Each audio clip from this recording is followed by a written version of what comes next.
mensejahterakan keluarga, istri dan anak itu tugasnya kepala keluarga. Tetapi istri yang memiliki penghasilan sendiri itu jauh lebih mulia karena dengan begitu seorang muslimah itu bisa mandiri dan berdaya dan lebih fleksibel. Anak-anak itu harus mulai diajari berwirausaha sejak kecil sekali. Kalau dia mau melakukan sesuatu, itu diberi reward. Saya salut kepada sekolah yang memberikan ilmu kewirausahaan sejak SD. Nah sekarang SMP di dekat saya itu mulai diajari anak-anak kerja kelompok, bikin produk, jualan. Saya membangun usaha saya di bidang pariwisata, tour organizer, itu mulai 2011. 2011, dulu saya tidak bermain tiket, tidak bermain hotel yang eceran, gitu ya. Sekarang justru saya hidup dari situ.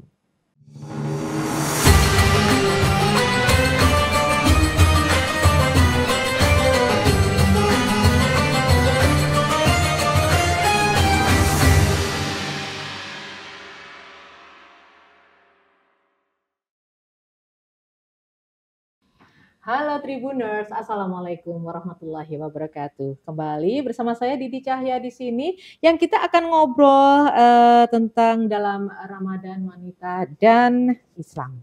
Ya, kali ini akan membahas satu tema muslimah berwirausaha. Kalau kita lihat nih, Ramadan banyak sekali ibu-ibu, mbak-mbak, bapak-bapaknya tuh yang bantu-bantu aja, tapi perempuan jadi garda depan untuk jualan takjil, jualan baju, jualan apa gitu ya. Wow, muslimah bergerak nih, pada berwirausaha nih. Tapi sebenarnya apa dan bagaimananya, saya langsung saja ngobrol, saya nggak tahu juga. Orang ini juga saya tahu kenal berwirausaha waktu itu jualan batik gitu ya. Terus saya kenal beliau sebagai penulis gitu ya. Terus sekarang tuh juga membina UMKM gitu ya. Saya bingung siapakah atau apakah sebenarnya beliau ini. Nanti kita langsung kulik bersama, kita bongkar semuanya bersama Mbak Wina Bojonegoro. Assalamualaikum Mbak Wina. Waalaikumsalam warahmatullahi. Benar, pertanyaan saya adalah sebenarnya Anda tuh siapa? Apakah gerangan Anda? Karena saat kita bicara tentang muslimah berwirausaha langsung Wina Bojonegoro gitu. Tapi sebelum kita nanti mengulik tentang itunya ya, saya kepengen tahu berwirausaha. Sebenarnya secara apa ya, keuntungan apa sih kita dapat dari berwirausaha selain secara finansial ya? Karena banyak orang yang enggan berwirausaha karena ruwet, ribet segala macam, ya kan? Katakanlah saya doyan makan daripada saya buka warung berwirausaha, mending saya beli aja ke warungnya. Ribet punya warung ini. Tapi ada juga yang bilang, ayo kita berwirausaha, ayo muslimah bergeraklah, mari kita berwirausaha. Sebenarnya keuntungan apa sih dalam berwirausaha selain secara finansial? Ya, jadi kalau sebagai muslimah kita sebaiknya meneladani Sayyidah Khadijah ya. Beliau adalah supporter utama Nabi Muhammad SAW. Dengan hartanya beliau berjibaku membantu Rasulullah menciarkan Islam gitu ya dengan hartanya, dan alhamdulillah akhirnya Islam bisa seperti ini, itu peran beliau luar biasa. Beliau adalah seorang nyagawati, entrepreneur yang luar biasa.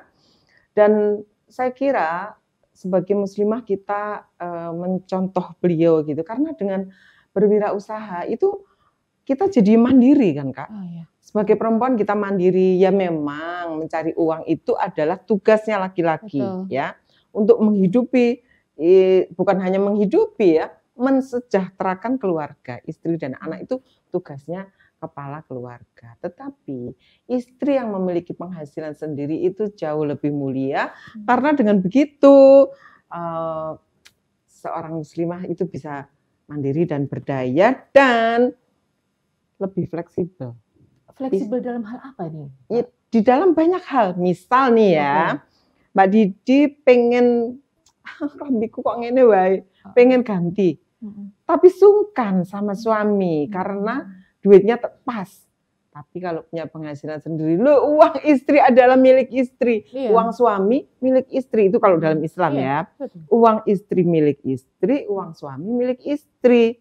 Jadi kalau punya uang sendiri, kita mau beli ganti warna lipstik, tidak bingung, tidak segan, ya toh. Betul. Lagi pula Mbak Didi, kalau kita berwirausaha punya penghasilan sendiri, itu kita justru bisa bersedekah. Betul. Ya, tangan di atas itu lebih baik kan daripada tangan di bawah, ya kan. Udah gitu juga kita mungkin bisa membuka lapangan kerja, ya kan Mbak Didi.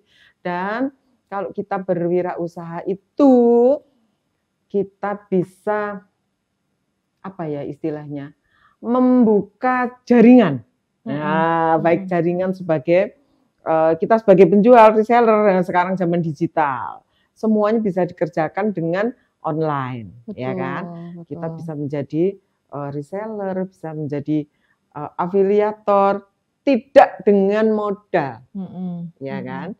Jadi sekarang ini banyak cara bisa dikerjakan muslimah dengan hanya tinggal di rumah. Jadi tidak seruat yang kita bayangkan. Betul, ya. Nggak modal bisa. Pakai handphone aja udah bisa kita berwirausaha gitu ya. Oke, nah ini menarik ya kalau kita sebenarnya kita tidak ingin menempatkan perempuan dalam dikotomi perempuan bekerja, perempuan tidak bekerja gitu kan, bekerja apa di luar rumah atau ibu rumah tangga.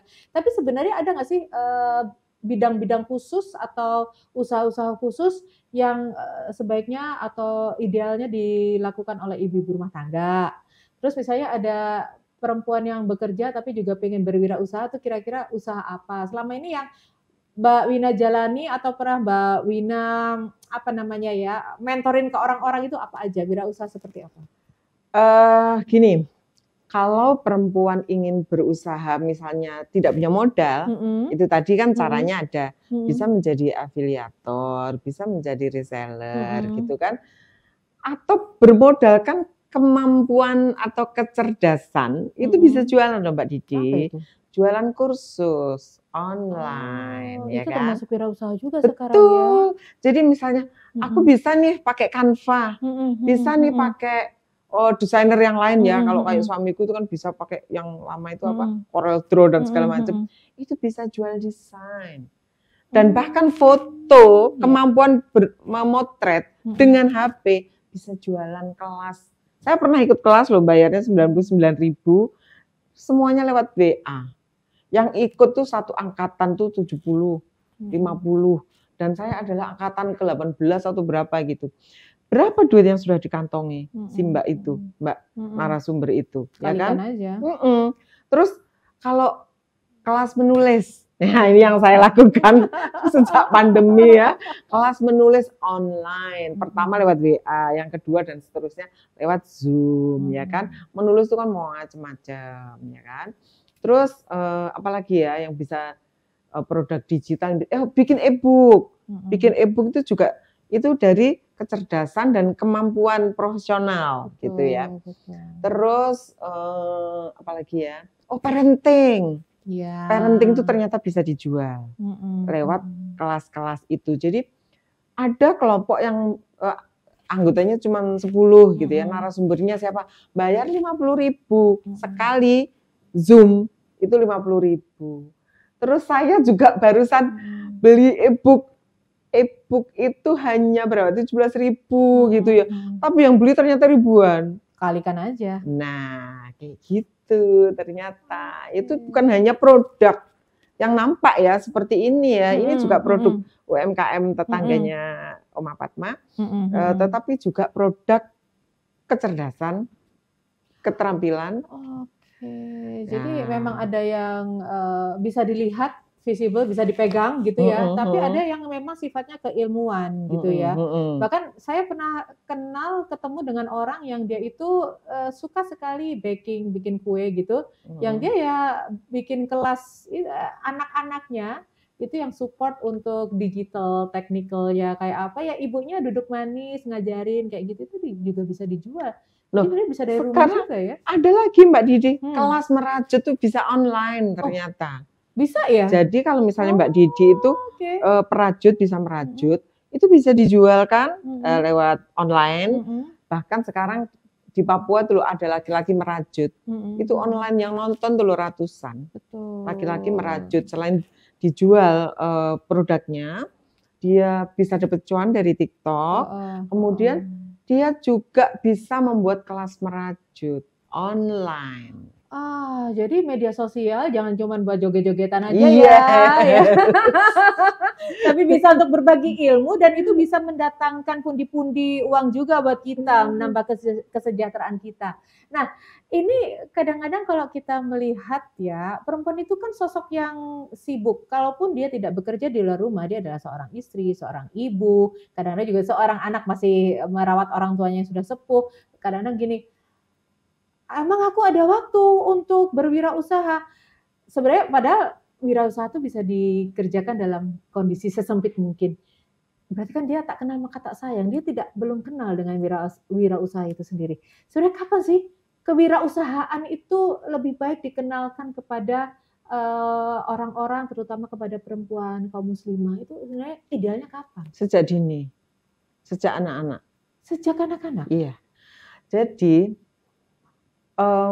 di dalam Islam itu anak-anak itu harus mulai diajari berwirausaha sejak kecil sekali.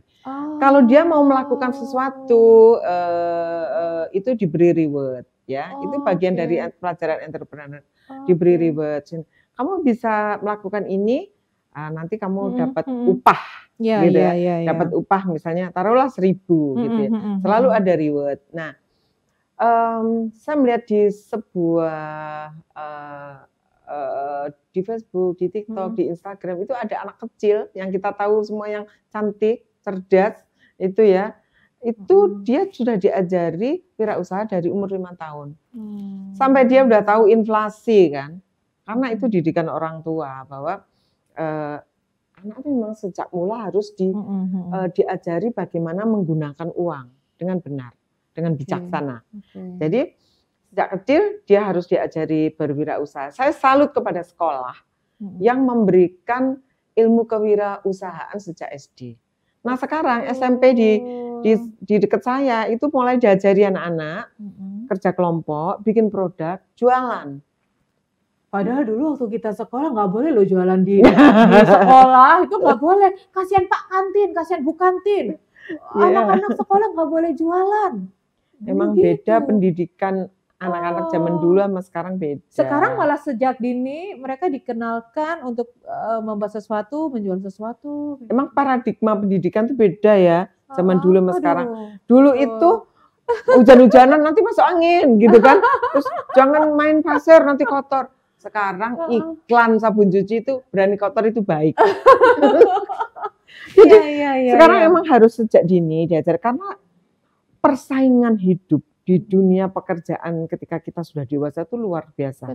Bayangkan Kak Didi ya, lowongan pekerjaan 10, yang lamar 1.000. Berapa persen? Nah, karena itu kalau kita misalnya tidak beruntung menjadi pegawai, jadilah wirausaha karena kan itu unlimited. Penghasilannya unlimited. Tergantung kita. Gitu, tergantung kita mau sekeras apa kita berusaha. Saya membangun brand saya, boleh disebut nggak nih? Saya membangun usaha saya di bidang pariwisata, tour organizer, itu mulai 2011. 2011, dulu saya tidak bermain tiket, tidak bermain hotel yang eceran, gitu ya. Sekarang justru saya hidup dari situ. Karena kenapa? Karena kita terus belajar. Dan situasi selalu berubah. Betul. Ada tren-tren yang harus kita ikuti. Betul. Jadi sekarang ini, dulu biasanya puasa ini kita nganggur. Karena kita mainnya event. Sekarang puasa lembur. Lembur-lembur anak-anak ini. Oh iya? Kenapa? Karena kita main daily activity untuk sebuah perusahaan. Jadi kita punya tiga klien yang mereka itu menyerahkan pada kita ya tiket, ya hotel, tiket pesawat, hotel, rental mobil, kos-kosan, travel di daerah-daerah terpencil.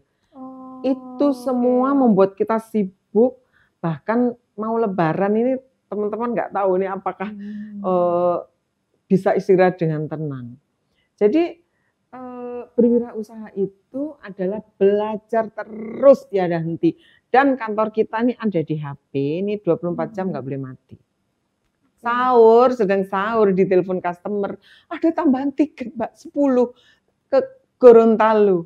Tiba-tiba jam malam mau tidur, Mbak ada tambahan hotel untuk sekian puluh orang.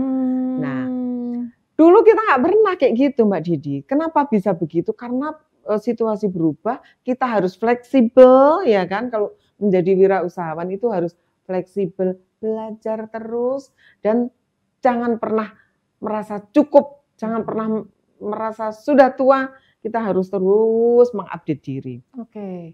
Mungkin orang-orang melihatnya seorang Wina Bojonegoro yang sekarang dengan perusahaan tour and travelnya, dengan perusahaan penerbitannya. Tapi pernah nggak sih saat berproses itu patah arang? Ada satu tantangan yang tidak bisa terpenuhi, patah arang, patah hati bisnisnya. Akhirnya oke, ternyata saya gagal di sini. Ada pengalaman itu nggak sih? Kalau situasi yang membuat kami gagal ya, pandemi itu semua orang ya, pandemi itu, aduh kita bayaran separuh dan di rumah pada jual makanan gitu ya, itu sampai di titik kita itu kayaknya minus deh. Tapi alhamdulillah kita sekarang surplus dan malah kita kemarin mencari investor dalam jumlah yang besar kemarin itu karena ya ternyata permintaan sangat besar. Dari kondisi minus pas pandemi naik akhirnya ya, alhamdulillah kita berkembang. Dalam bisnis kan tidak berjalan sendiri gitu ya. Betul. Ada teamwork yang mensupport bisnis itu. Tentunya saat bisnis itu lesu, itu kan adalah ya rasa-rasa down dikit gitu. Nah, Anda sebagai leader, sebagai pemilik perusahaan, apa yang dilakukan agar tim ini tetap bisa, katakanlah kalau down nggak down banget, kalau bersemangat langsung lari, apa yang dilakukan? Dan saya kalau lihat orangnya juga itu aja, berarti nggak ada yang resign, nggak ada yang keluar kan? Nggak ada yang resign, malah nambah sekarang. Malah nambah, apa yang dilakukan? Ya ketika kita lagi down, terutama menjelang puasa atau apa ya, yang kondisi paling sepi banget, ya puasa sih. Kalau akhir tahun mau menghabiskan anggaran tuh biasanya rame. Nah, pada saat kita sepi pernah sih, kita sebulan tuh nggak ada job gitu ya pernah. Itu ya saya biasanya meeting gitu ya. Ayo kita sapa lagi pelanggan-pelanggan yang lama, tidak membuat deal-dealan gitu ya, tidak menengok kita itu, ayo kita sapa. Kita kan masing-masing punya kontak ya. Klien tuh punya senang-senangan gitu. Senangannya ke si A, senangannya si B, bahkan ada yang senangannya ke saya walaupun selalu saya lempar Rek itu tolong hubungono. Tapi tetap ke saya kontaknya. Nah, seminggu sekali kita kan meeting gitu ya. Review. Nah, kalau pas kondisi sepi gitu, ya ayo kita bikin sesuatu. Kayak misalnya itu yang jalan-jalan Kota Lama. Itu kan bukan proyek untung ya, itu proyek pencitraan. Iya ya. Itu untuk ini untuk menyemangati kita, para tim, dan juga teman-teman yang ikut kan juga senang toh. Teman-teman di luar tim juga happy, timnya juga happy gitu. Ada satu pekerjaan yang mereka sukai dan mereka bergerak bersama gitu. Itu ini harus selalu ini loh Mbak Didi. Otak itu harus selalu berputar gitu. Ngapain ya habis ini ya? Oh sepi, kita bikin apa? Nah gitu. Kemarin itu kita rencana itu puasa tuh mau bikin apa? Jalan-jalan ke Ampel. Nggak kesampean, sibuk semua. Nah, ini kan bisnisnya Mbak Wina nih. Seperti halnya menulis, kita lebih baik berkomunal gitu. Kita punya satu kelompok gitu untuk saling support. Kalau di bisnis Mbak Wina dengan orang-orang sekitar apa? Apakah berkelompok juga atau gimana sesama antar bisnis? Ketika pandemi, saya kan bikin 2 produk tuh waktu itu. Itu mempekerjakan ibu-ibu di sekitar yang mau dapat tambahan. Nah sekarang setelah nggak pandemi beda lagi Mbak. Ngapain sekarang? Sekarang Ini loh contohnya salah satu. Itu Ini apa? ini bumbu pecel, Oke. produknya tetangga. Jadi saya memasarkan Mereka produknya bikin? mereka. Sini tak jualkan gitu ya. Nanti pakai mereknya Oma Fatma karena yang dikenal orang kan Oma Fatma. Kalau mencari mereknya mereka sendiri, sopo iku gitu kan. Tapi kalau Oma Fatma ya alhamdulillah sudah dikenal. Ini sudah sampai NTT ya, sudah sampai Singapura. Jadi sebenarnya sama-sama menguntungkan ya, yang mempunyai produknya laku, Mbak Wina menggerakkan juga dapat cuan juga dari situ. Betul, termasuk keripik tempe yang sering saya ini kelupaan loh tadi mau bawa. Jatah saya Senin. Keripik tempe ya toh, terus ada keripik usus, ada keripik singkong, ada kembang goyang. Ada tape ketan, madu mongso, itu semua produk tetangga. Saya selalu kalau saya dengar ada si A bikin anu, si B bikin ini, itu saya mesti paranin. Bahkan saya dokumentasikan. Yang kemarin tuh tape ketan tuh sampai saya ikutkan lomba.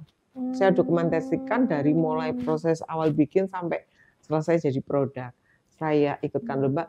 Alhamdulillah nggak menang. Tapi paling nggak dia sudah ada, saya bisa membuat sesuatu, bisa sampai ikut lomba. Jadi at least tidak semata-mata mengejar cuan, tapi juga memotivasi orang-orang tuh tetap ini bisa berusaha. Oke, kita sudah sampai di penghujung acara. Saya ingin closing statement Mbak Wina kali ini untuk para orang-orang yang mulai berbisnis, tapi masih ngerasa kesulitan, masih berat, masih ayo dikasih semangat deh orang-orang yang supaya semangat untuk berwirausaha. Monggo. Iya, teman-teman muslimah yang di rumah mungkin belum punya kegiatan wirausaha.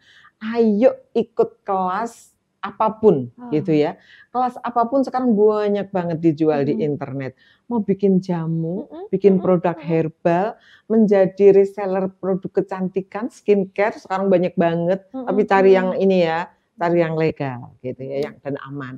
Apa saja bisa dijual. Produk kecerdasan, profesi kita misalnya dulu bekerja terus enggak punya keahlian sebagai MC, sebagai public speaker, bisa dijual semuanya lewat online dari rumah. Oh saya punya bayi nggak bisa saya tinggal, oke jadi reseller aja. Mulailah menjadi wirausaha secepat mungkin Anda bisa karena kita nggak pernah tahu ya. Bisnis kita itu akan membesar kapan dan kita juga tidak tahu pengalaman yang akan datang itu menghasilkan seberapa besar untuk kita. Sekali lagi, tangan di atas itu lebih baik daripada tangan di bawah. Dengan berwirausaha Anda punya penghasilan sendiri yang tidak bisa dikutak-kutik oleh suami. Oke, bagaimana untuk Tribuners? Sudah semangat ya untuk berwirausaha. Jadi bisa dibilang selain kita kepiawaian kita membuat sesuatu, memasarkan sesuatu, yang dibutuhkan dalam berwirausaha itu mental ya. Jadi kalau sedang down ya gimana caranya supaya mental kita jatuh dikit-dikit gak apa-apa deh, tapi cepat bangkit. Dan sampai sekarang Mbak Wina Bojonegoro masih sukses menjalankan bisnisnya dengan baik dan tambah cuan ya kayaknya. Oke, amin. Semoga ini menular kepada Tribuners semua dan semoga bisa menjadi inspirasi. Saya Didi Cahya pamit dulu. Wassalamualaikum warahmatullahi wabarakatuh.